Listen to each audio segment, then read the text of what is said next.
All right, everybody, it's time to get started. Well, I have asked Mr. Chad Riley. How many of you know Chad?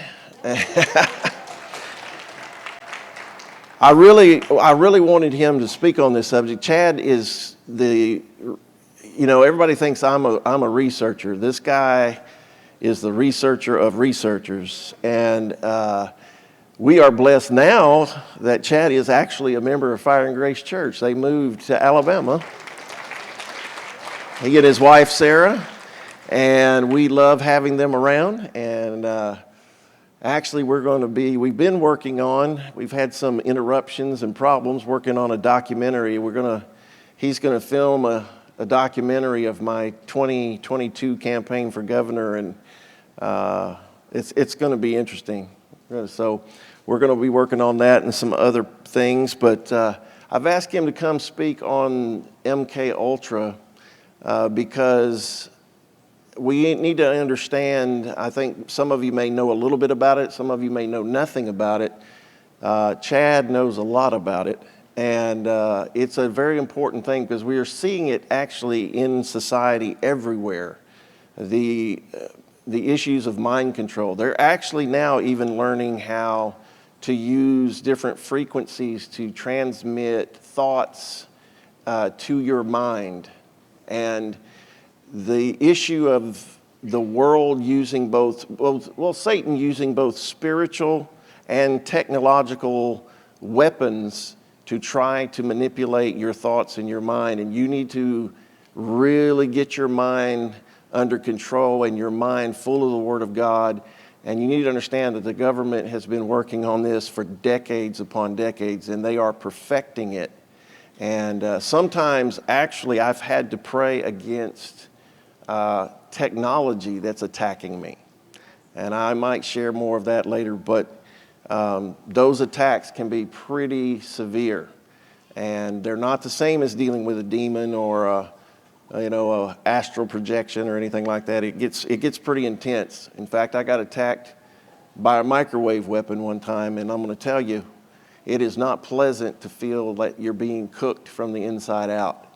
And they got all kind of weapons now, and that attack did not stop until the Lord told me you're being hit by a microwave weapon and you need to ask your wife. I was so weak at that point, it was about 2 hours into it, that I couldn't even pray for myself. And the Lord just said, tell your wife to pray against a microwave weapon. And when she did, it all stopped.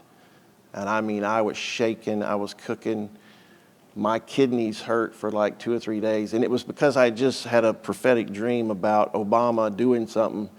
And he was in office at the time. And that dream went viral. And then I got attacked. It was a real attack. So there's technology that's attacking us, and it's just, we need to understand a lot of these shootings, these mass shootings, pretty much all of them, those people are being mind controlled and manipulated to do what they are doing. So anyway, without further ado, Chad Riley. How's everybody doing today? It's good to see all of y'all here. I'm grateful that all y'all could make it out here. This is a timeline right here showing from the days of Jared when the 200 fallen angels talking about in Genesis 6 and Book of Enoch ruled almost 1,300 years. So it's pivotal to understand that how long they were here and how much damage they did. With that said, this all started with the fallen angels who descended in the days of Jared and taught their children and humanity things that we were not supposed to know.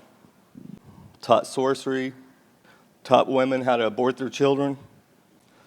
Thou hast seen what Azazel has done, how he has taught every species of iniquity upon the earth.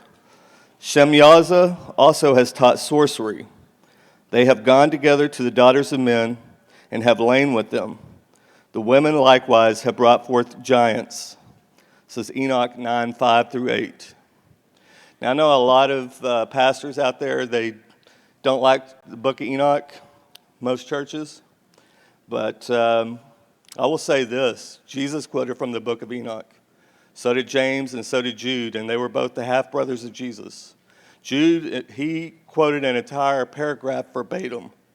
And when they found Enoch 1 in the Dead Sea Scrolls, it matched up word for word with the copy they had translated in the 1700s out of the Ethiopian Bible. So, plus not to mention, Jude was under the Holy Spirit when he wrote his epistle. So, can't dance around that one either. The word sorcery is derived from the Greek word pharmakia, which we get the word pharmaceutical and means administering the use of drugs, poisoning, and also deals with magical arts in connection with idolatry. So this also ties in a lot with what Pastor Dean is going to be talking about when it gets into the Jesuits and a lot of stuff with the Catholic Church. I don't know how many of y'all are familiar with Aldous Huxley. Yeah.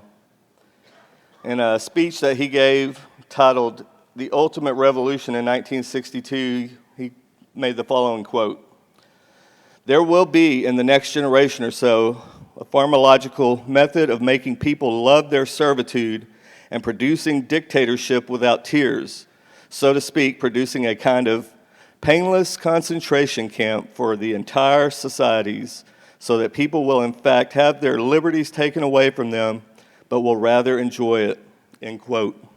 Keep in mind that his brother was the one who coined the phrase transhumanism in his book, New Bottles and New Wine.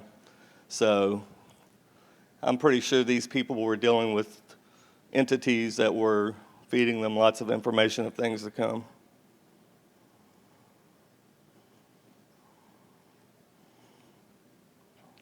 So MK Ultra, it's more mind control. It's not just mind control. It has to do with total dominance, control over everything, society, individuals, everything.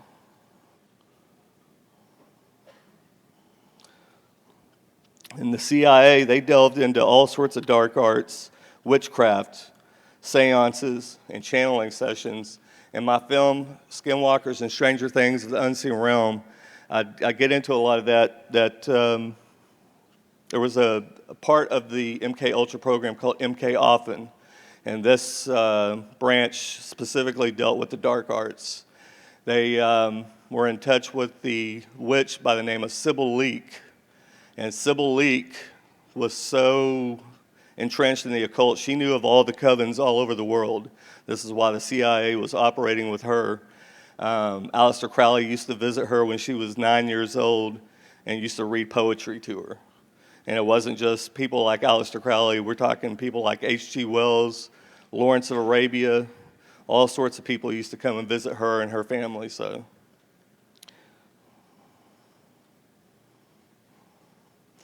now the trauma-based mind control, they prefer to use it on children, people that come out of satanic ritual abuse or just abuse, period. But that's where all of this comes from. This is all something that was taught by the fallen angels, and this is basic satanic ritual abuse is what MK Ultra is. This is where they got all their techniques that they use. Even Scientology and other cults out there, they use the exact same base pattern for a lot of this. And I'm going to play a clip here for you. It's going to explain a little bit of this. Do you think that the CIA and military intelligence agencies and the FBI have used the emergency provisions, both in law and by emergency agency, to have contingency plans which threaten the liberty of American citizens? The United States government has perfected a technological capability. At the same time, that capability at any time could be turned around on the American people. There would be no place to hide. The technological capacity that the intelligence community has given the government could enable it to impose total tyranny. After the Allied victory in Europe of World War II on May 8, 1945, the Office of Strategic Services, the intelligence agency formed during World War II, conducted Operation Paperclip, a program in which over 1,500 Nazi German scientists, technicians, and engineers were smuggled into the United States.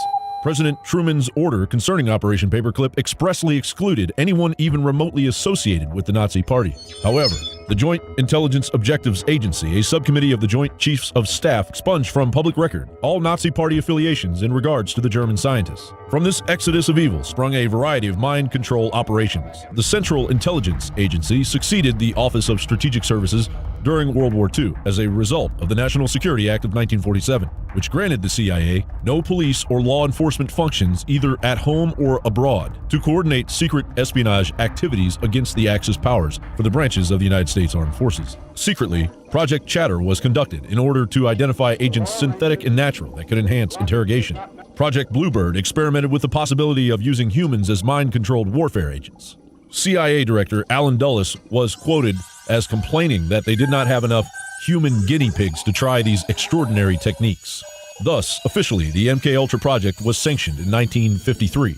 The project received over $25 million and involved hundreds of experiments on human subjects at 80 different institutions. I give the CIA a total credit for sponsoring and initiating the entire consciousness movement, counterculture events of the 1960s. Human experimentation on the U.S. population finally creeped into the public eye when in the summer of 1975, Congressional Church Committee reports revealed to the public for the first time that the CIA and the Department of Defense had conducted experiments on both unwitting and cognizant human subjects as part of a huge program to control human behavior through the use of psychoactive drugs. The public wasn't told anything about the real aims and objectives of the CIA's, really they call it a mind control research program, but it was really just a control research program. Mind, behavior, individual, society, global.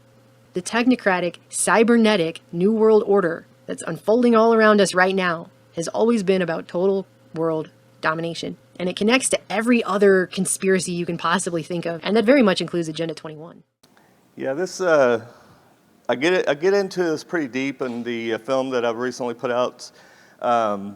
The whole thing about Timothy Leary, who y'all saw there, I don't know how many of y'all are familiar with Timothy Leary. He was the very famous professor back in the day that used to say, turn on, tune in, and drop out.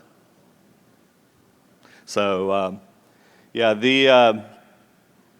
they were feeding the professors at colleges as well as mental institutions and different things. They were feeding them the LSD, and they were doing this deliberately. They needed a larger test pool of subjects, and they were causing people to open doors by taking these drugs. They thought they were just expanding their horizon, but they were opening doors. And this bled into the whole Laurel Canyon. I don't know how many of y'all are familiar with Los Angeles area. Okay, so if you're familiar with the Los Angeles area, y'all are aware of Laurel Canyon. Well, that was the whole area where like the Beatles, the Monkees, all these, the most famous musicians that you can think of, they were all congregated in this area, and they were all doing LSD. And what's very fascinating about that area is because everybody knows that Los Angeles is known as the city of angels. Well, I believe that, but it's a city of fallen angels. And another interesting tidbit, there is a lizard city that they uncovered out there in the 1930s. Y'all can go on Google and you can type in Lizard City in Los Angeles Times and you can find the articles. But they had a massive underground city that these supposed lizard city, even the Native Americans knew about it and they talked about it quite frequently. So I find it very fascinating. That's barely 7 miles away from Laurel Canyon in part of Los Angeles. So I think there's something to that, these charged areas. And how many of y'all remember the 1960s sign-off that they used to play on the airwaves whenever the channels would go off the air? They would play the national anthem.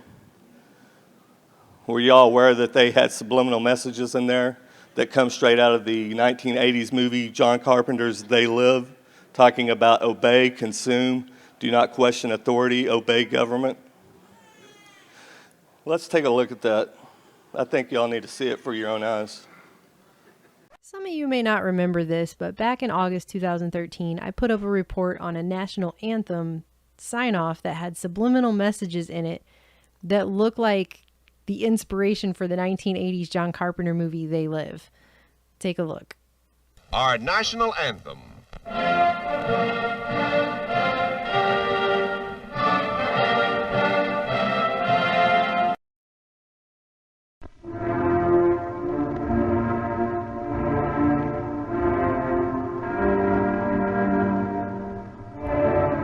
you see the letters change at the bottom? Let's watch it again in even slower frame-by-frame motion.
So as you just witnessed with your own eyes, we are living in the movie they live. And we've been living in this matrix for a very, very long time. So since they've been here since the beginning, they've infiltrated everything, and MK Ultra is all around us at all times. It's like the movie 1984 or the book, you know, Big Brother is watching. He's always watching. And what Pastor Dean was talking about a while ago about the microwaves attack and things like that is very real. They had perfected this back in the 1970s. It was called Project Pandora, where they could use microwave weapons and they could put people to sleep. They could put an entire city to sleep, and they actually did it in 2015. So I'm going to play a clip here on Project Pandora to give you guys an idea of just exactly what all they're capable of. And like I said, this was back in 1975, I believe. They could target a city that was 100 square miles from about 75 square kilometers away. Things like this paper that came out in December 2013, which had to do with the Russian MK-Ultra twin program that was going on, where they talk about the biological effects of weak electromagnetic emissions and things like that. And in the paper itself, they note that in 1973, a Russian military unit 71592 established an installation radio sonde, which sounds a lot like radio sonde. They conducted pre-tests, and the positive results are reflected in the acts of tests of the military unit. And according to calculations in 1974, the generator radio sonde can effectively treat, quote unquote, a city of 100 square kilometers, plunging the inhabitants into a deep sleep at a distance of up to 55 kilometers away from the transmitter. They could put whole towns of people to sleep in the mid-70s. Like, it's something straight out of the movie Dark City. And this right here is what no one talks about. Pretty fascinating. And some of the people that were falling asleep in that city that you just saw there back in 2015, they went into comas. And some of them, even after they woke up, they went back to sleep and fell into a coma again. So that's how powerful this technology is. In fact, this actually was discussed in the church committee hearing, and Ted Kennedy almost had a heart attack when they started talking about it and quickly changed the subject. And it's not just that, it's also the vocabulary. I mean, y'all have noticed that over the last decade, especially within the last few years, how they keep changing the vocabulary and even changing terms in the dictionaries and things like that. All this stuff about deep fakes, cheap fakes, and so on. But I don't know how many of y'all are aware that propaganda, that's something that the military came up with. Edward Bernays, who was the nephew of Sigmund Freud, actually talked a little bit about that and came out. He actually worked during World War I and was the one that came up with the slogan, spreading democracy, which they still use today. But that man, he was so evil and so vile and so wicked. He was part of the Council of Foreign Relations, part of the creating of the UN, and he bragged openly that he worked with companies when he came back from the war, that he worked with a tobacco company. They needed more customers. So he talked a couple of women to going down to the Easter parade and walking down the street and had them get the press to be there while they were there, and they were openly smoking cigarettes walking down the street, supposedly lighting torches of freedom, feminism. And so he got a whole generation of women to start smoking, and they doubled their customer base. It was all about money. This is how they manipulate people. They manipulate you like pawns on a chessboard without you even realizing that they are pushing you around and moving you in ways you can't even understand.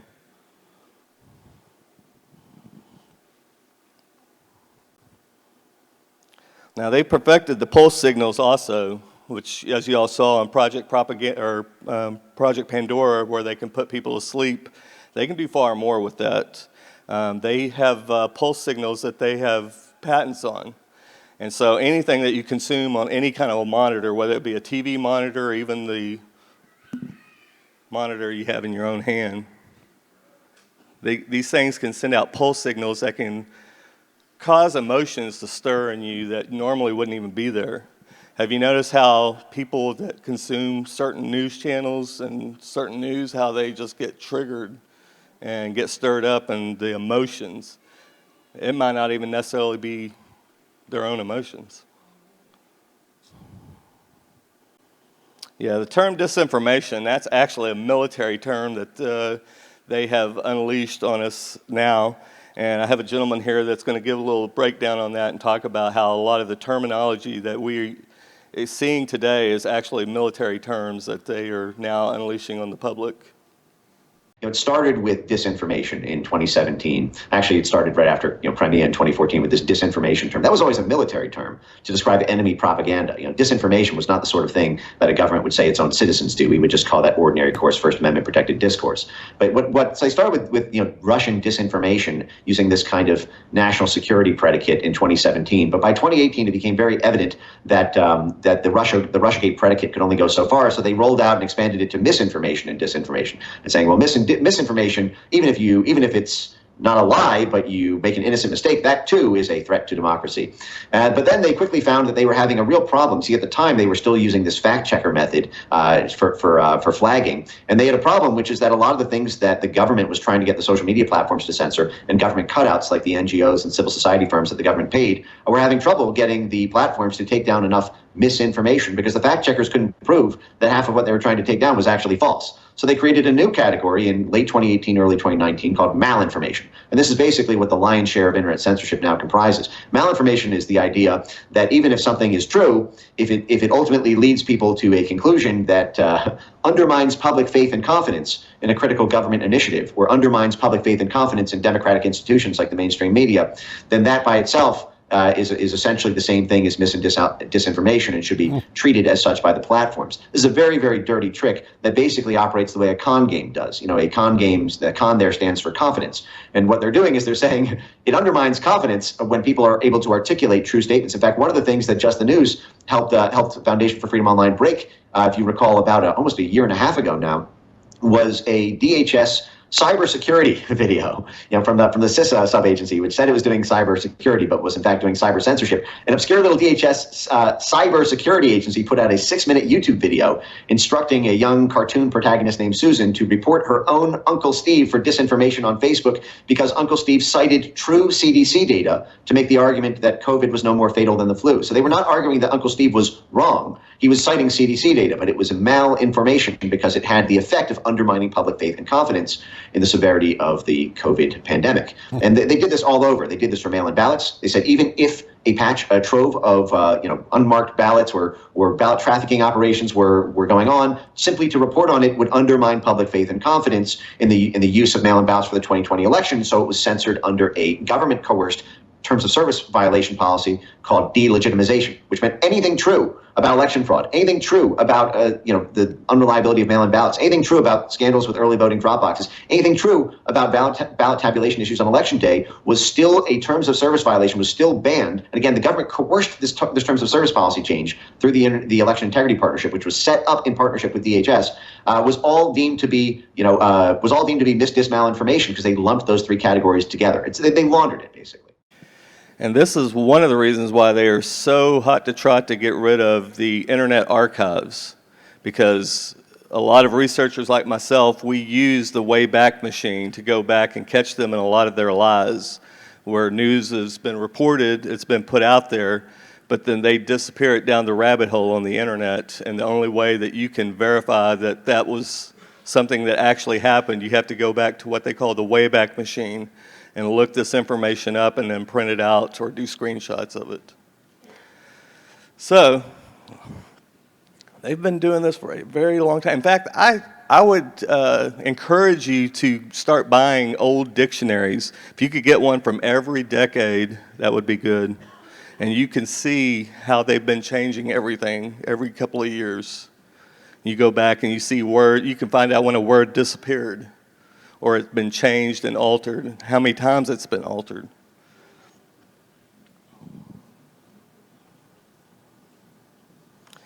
And Project Mockingbird was a part of MK Ultra, and also in that subliminal message y'all saw there, if y'all go back and watch it online, at the end there it said Ultra and Naomi.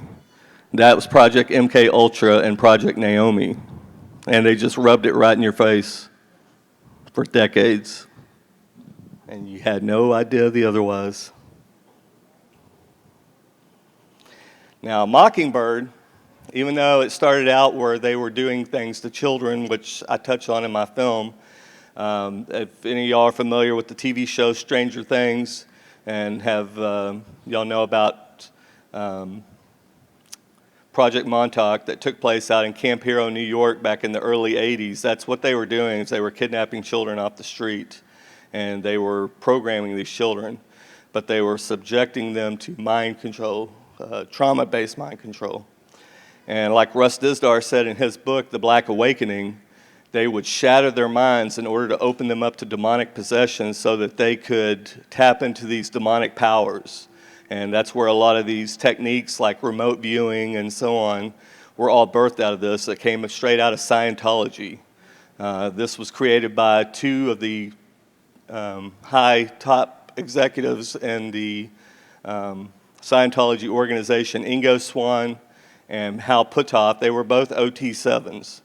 And keep in mind who created Scientology. That was L. Ron Hubbard, who was an understudy of Aleister Crowley and worked with Jack Parsons on the Babylon Working Ritual. So again, it always ties into who's it associated with, where did this information come from. And that's the crazy thing. The more you dig into Scientology, these people believe that they are like X-Men, that they are superhuman, they are gods. That is what they believe. Like Tom Cruise actually believes he's a god.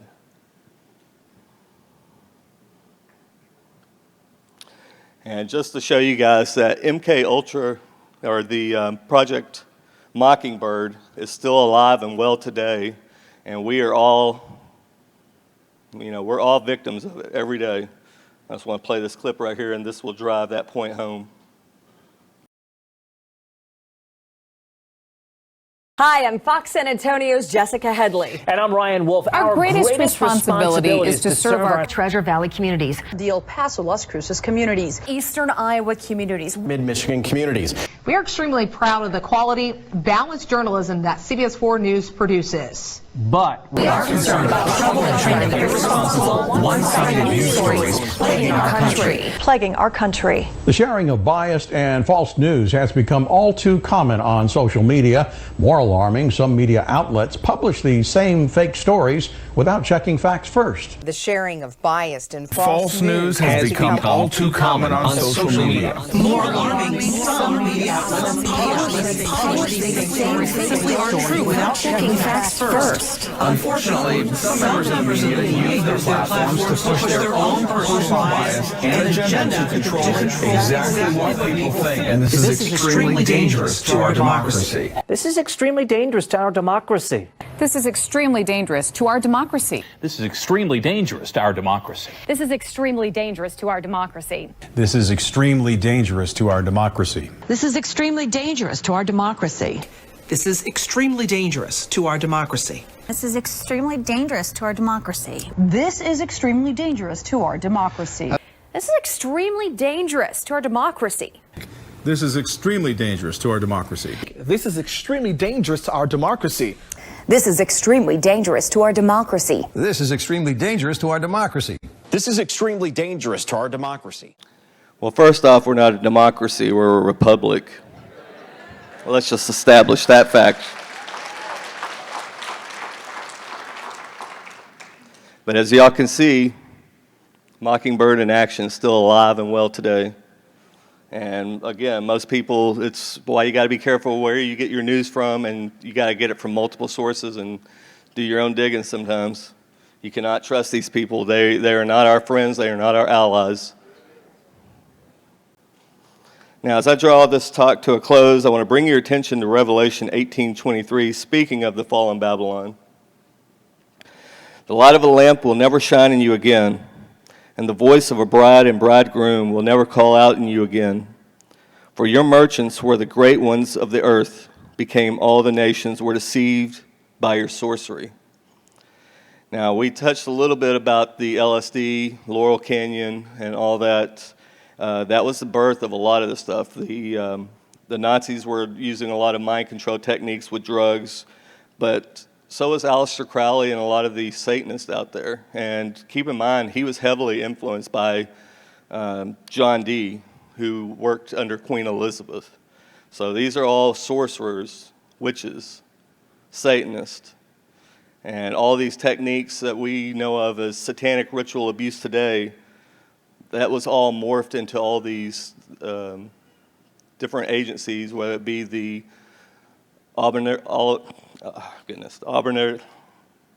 stumbling here. The Ahnenerbe, I'm trying to say, as well as Thule, Vril, and even the U.S. government, the CIA. So that's where all of this is birthed out of, is straight up out of Satanism. And like I said, this was handed down from the fallen angels. There is nothing new under the sun. And lastly, if you put that up on the main screen for everybody, that way they can see it. If you've not seen my film and you're watching this online, on the left-hand side, there's the QR code for the film if you would like to check it out. It's 2 hours and 32 minutes long, so I didn't leave any stone unturned. And you might have to watch it in 30 or 40 minutes at a time, unless you can sit there and do 2 hours, 2.5 hours.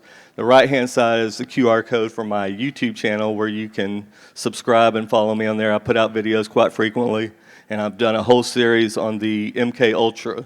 There's probably close to about 19 videos on there right now that you can watch at your leisure if you want to go deeper on a lot of the stuff that I talk about. And with that said, I want to thank each and every one of y'all for coming out here. I hope y'all have a blessed day. God bless.